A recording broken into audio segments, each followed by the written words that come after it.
আসসালামু আলাইকুম hello viewers, সবাই কেমন আছেন? This is Sayeda from Sayeda's diary. আজকের ভিডিওর শুরুটা কে করেছে বলেন তো? ঠিক গেস করেছেন, এটা আমার ছোট ছেলে। আজকে আপনাদের সাথে ছোট্ট একটি ভিডিও শেয়ার করছি। এটি হচ্ছে সৌদি আরবে বাংলাদেশ কমিউনিটির আয়োজন করা একটি পিঠা উৎসব। তো আমরা সবাই ওখানে গিয়েছিলাম, আর সেইটারই একটা ছোট্ট ভিডিও শেয়ার করছি।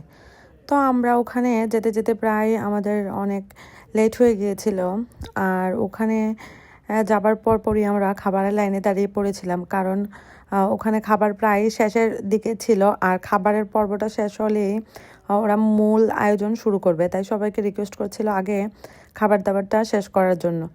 তাই আমার হাজব্যান্ড বাচ্চাদেরকে নিয়ে ছেলেদের লাইনে দাঁড়িয়ে পড়েছিল, আর আমি এখানে মেয়েদের লাইনে। তারপর খাবার দাবার শেষ করে আপনাদের ভাইয়াকে বলতেছিলাম যে আমার পিঠাগুলোর তো একটাও ছবি আমার কাছে নেই, তুমি আমাকে একটু ছবি এনে দাও। তো ও এক ভাইয়াকে বলল, তারপর ভাইয়া গিয়ে আমার ডালাগুলার একটু ভিডিও করে দিল। এই একটু ভিডিওই আমার কাছে আছে, এত ব্যস্ত ছিলাম যে আমি কোনো ছবিও তুলতে পারিনি। পিঙ্ক কাগজের ডালাগুলা আমি নিয়েছিলাম, আর বাসার মধ্যেও আমি কোনো ছবি তুললে রাখতে পারিনি, কারণ আমি পিঠাগুলো বানিয়েছিলাম সারা রাত্র জেগে থেকে, কারণ আমি অনুষ্ঠানের কথাটা শুনতে পেয়েছিলাম আগের দিন রাতে। তখন মার্কেটে গিয়ে পিঠার সরঞ্জাম কিনে এনে তারপর সারা রাত্র ধরে পিঠা বানিয়ে এতটা টায়ার্ড ছিলাম, আর অনুষ্ঠান আমাদের পরপর 12:30টায় শুরু হয়ে গিয়েছিল।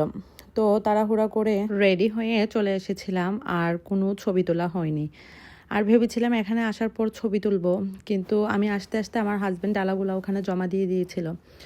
তো সব কিছু শেষে দেখলাম যারা পিঠাগুলো এনেছে, যাদের ডালা সুন্দর হয়েছে বা যারা বেশি পিঠা এনেছে তাদেরকে পুরস্কার দেওয়া হবে, আর যারা পিঠা এনেছে তাদেরকে কুপনও দেওয়া হয়েছে। তো আমি আমার পিঠার কোয়ান্টিটি অনুসারে আমি 30টা কুপন পেয়েছি। এখানে নিয়মটা হচ্ছে একটা কুপন দিয়ে একটা পিঠা নিতে পারবে, তো 30টা কুপনে 30টা পিঠা। তারপর পিঠা পর্ব শেষ করে বিজয়ীদের নাম ঘোষণা করছিল।